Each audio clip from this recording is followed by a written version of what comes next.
샬롬, 좋은 아침입니다. 2026년 6월 26일 매일 성경 순서에 따라서 고린도전서 15장 20절부터 34절까지 말씀을 함께 묵상하고 기도하는 시간을 가지도록 하겠습니다. 오늘 말씀의 제목은 잠자는 자들의 첫 열매입니다. 오늘 우리가 함께 살펴볼 이 본문은 만약에 부활이 없다면 기독교 신앙은 가짜이고 허무한 것이다 라고 말했던 앞선 본문에서 이어져서 이 앞에 말했던 비관적인 이야기를 완전하게 뒤집는 아주 위대한 복음의 선포가 담긴 장입니다. 바울은 그리스도 예수께서 죽은 자 가운데서 다시 살아나셔서 잠자는 자들의 첫 열매가 되셨음을 선포하고, 아담 한 사람으로부터 우리 인간에게 사망이 들어왔던 것처럼 한 사람 그리스도 예수로 인하여서 모든 믿는 자들이 그 안에서 부활의 생명을 얻게 될 것이다 라고 말하고 있습니다. 부활에는 차례가 있는데 먼저는 첫 열매인 그리스도께서, 그리고 주님께서 재림하실 때 주께 속한 자들, 그리고 마지막 종말에는 주님이 모든 통치와 권세를 멸하시고 사망이라고 하는 그 원수를 완전히 발등상 아래 무릎 꿇리게 하시는 그러한 일들도 일어나게 될 것이다 라고 이야기합니다. 바울은 죽은 자들을 위해서 대신 세례를 받았던 사람들을 향하여서 자신이 날마다 나는 죽노라 라고 말하는 이 신앙을 고백함과 동시에 부활이 없으면 어차피 내일 죽을 것이니 오늘 먹고 마시자 라고 하는 이런 방종한 삶에 빠질 수밖에 없음을 이야기하고 있습니다. 그래서 바울은 성도들을 향해서 깨어 있어라, 의를 행하고 죄를 짓지 마라 라고 이야기합니다. 이제 한 절씩 말씀을 살펴보면서 성경이 말하고 있는 진리를 함께 나누도록 하겠습니다. 먼저 첫 번째 단락은 20절부터 22절까지 말씀인데요. 여기에는 부활의 첫 열매 되시는 그리스도 예수에 대해서 이야기합니다. 20절을 보면, 그러나 이제 그리스도께서 죽은 자 가운데서 다시 살아나사 잠자는 자들의 첫 열매가 되셨도다 라고 이야기합니다. 그러나 이제라고 하는 이러한 단어를 바울은 사용하면서 어떤 분위기를 전환시키는, 완전히 바꾸는 일들을 합니다. 앞서서는 만약에 부활이 없었다면 이라고 하는 이런 가설을 했다면, 이제 20절에 와서는 그러나 이제라고 하면서 어떤 새로운 전환을 말하고 있습니다. 그리스도 예수께서는 참으로 부활하셨습니다. 실제로 부활하셨다는 의미입니다. 구약의 이스라엘 백성들이 자신들이 농사했던 첫 이삭의 한 단을 하나님께 바침으로 밭 전체의 풍성한 수확을 확증했듯이, 이것은 레위기 23장 10절에 있는 말씀인데요.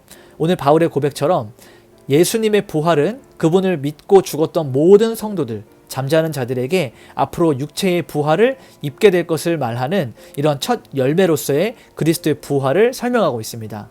자, 21절부터 22절을 보게 되면, 사망이 한 사람으로 말미암았으니 죽은 자의 부활도 한 사람으로 말미암는도다.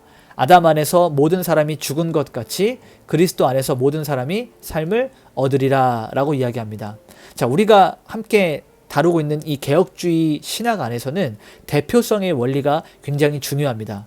왜냐하면 우리가 선악과를 먹지 않고 우리가 타락하지 않았음에도 불구하고 우리의 인류의 대표자였던 대표성의 원리를 적용해서 아담이 지었던 그 범죄가 오늘날 우리에게까지 원죄가 흘러왔다라고 하는 것을 믿는 이 대표성의 원리가 우리가 붙들고 있는 교리인데요. 마찬가지로 둘째 아담이신 예수 그리스도께서 아담이 실패했던 모든 것들을 회복하시고 하나님께 순종하심으로 이제는 예수 그리스도의 그 부활, 예수 그리스도의 사역으로 인하여서 우리도 그의 은혜 안에서 부활을 얻게 된다.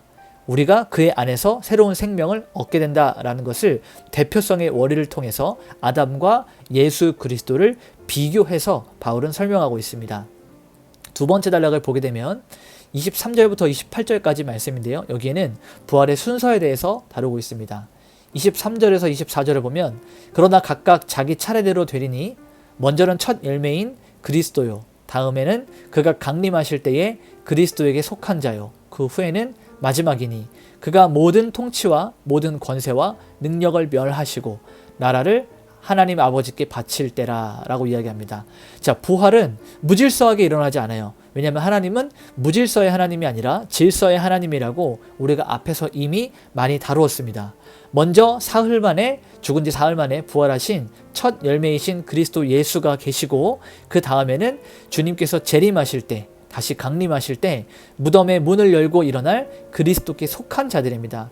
그리고 마지막 이 세상의 종말, 주께서 다시 오시는 그날에 사단과 적그리스도의 모든 악한 통치와 권세와 능력이 완전히 짓밟아서 멸하게 되고, 그 다음에 온전한 승리의 나라를 하나님 아버지께 드리시는 이런 놀라운 일들이 그리스도 예수를 통하여서 이루어질 것이다 라고 바울은 이야기하고 있습니다.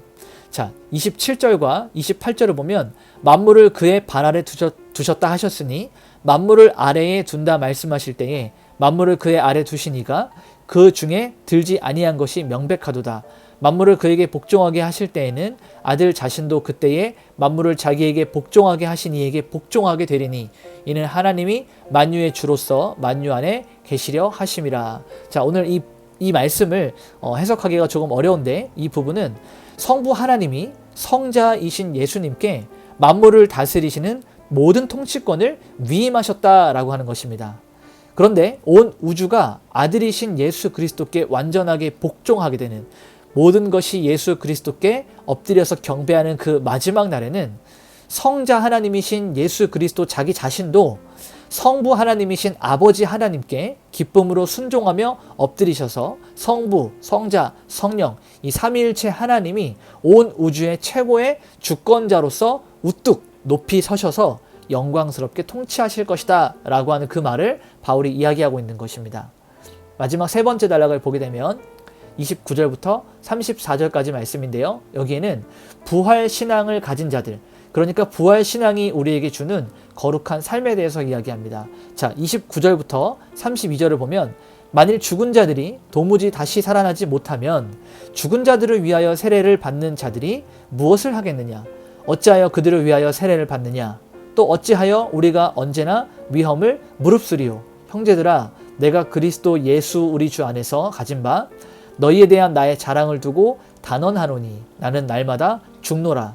내가 사람의 방법으로 에베소에서 맹수와 더불어 싸웠다면 내게 무슨 유익이 있으리요? 죽은 자가 다시 살아나지 못한다면 내일 죽을 터이니 먹고 마시자 하리라 라고 말합니다.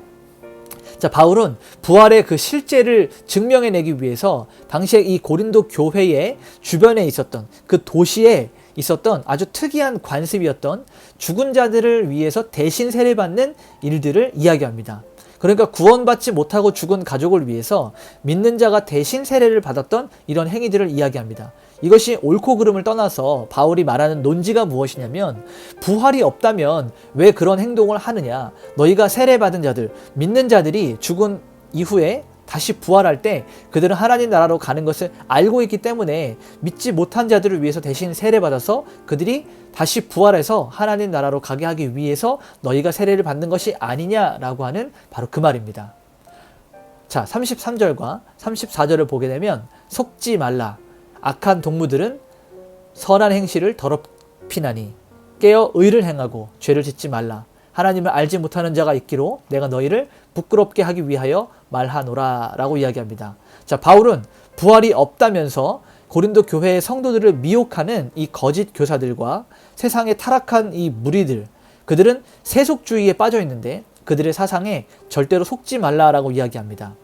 이 불신앙적인 자들과의 하는 교제들은 이 성도의 순전한 선한 행실과 영성, 우리의 믿음을 급속도로 오염시키고 더럽히기 때문입니다. 그래서 우리 이 말씀을 전하고 있는 이 바울은 영적인 면에서 우리가 깨어서 하나님의 의를 행하고 죄를 끊어내는 이런 일들을 우리에게 촉구하고 있었던 것이죠. 최고의 지식을 가졌다고 말하면서도 하나님의 부활에 대한 것에 대해서 알지 못하는 이 불신앙에 머물러 있는 이 고린도 도시의 사람들을 향해서 거룩한 수치심, 그들로 하여금 부끄럽게 해서 그들을 자극하고 다시 하나님께로 돌아오게 하는 경종을 울리는 바울의 말씀이 오늘 본문 말씀입니다.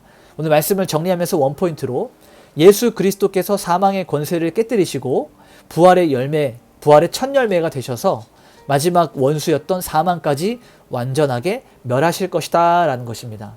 그래서 우리는 믿는 자들은 내일 죽을 것처럼, 그러니까 내일 어차피 세상이 끝날 거니 오늘 놀아도 돼, 오늘 함부로 살아도 돼 라고 말하는 이런 방종하는 세속주의의 속임수에 넘어가지 말고 언제 주님이 오시든지 간에 매일매일의 삶 가운데 우리에게 주어진 그 믿음의 길을 걸어가야 됩니다.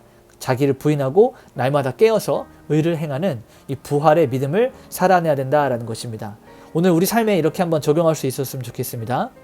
우리의 인생이 이 땅에서 그냥 허무하게 끝나는 것이 아니기 때문에 주께서 다시 오셔서 우리를 영광스러운 몸으로 부활시키실 것을 기대하면서 세상의 가치나 세상의 유혹에 흔들리는 것이 아니라 오직 주님을 향한 믿음을 가질 수 있도록 오늘 여러분이 속한 가정에서, 직장에서, 모든 속해 있는 공동체와 관계들 가운데서 매일매일 주님의 부활의 주님을 바라보면서 우리 믿음을 다시 한번 일으킬 수 있는, 나는 부활할 육체를 가지고 살아갈 것이니 내가 오늘 하루를 더 거룩하고 분별하여서 거룩한 삶을 살아내도록 그렇게 작정할 수 있어야 됩니다. 같이 한번 기도하겠습니다. 하나님, 사망 권세를 완전히 깨뜨리시고 잠자는 자들의 거룩한 첫 열매가 되어주시니 감사합니다. 그 예수 그리스도를 우리의 온 마음과 힘을 다하여 찬양합니다. 우리 마음 가운데 있는 죽음에 대한 공포와 세상을 향한 이 허무주의, 주께서 이러한 것들을 우리 마음속에서 제거하시고 오직 부활의 산소망으로 살아가게 하여 주시옵소서. 이렇게 기도하시면서 오늘 하루 하나님께 온전히 올려드리도록 하겠습니다. 기도하시겠습니다.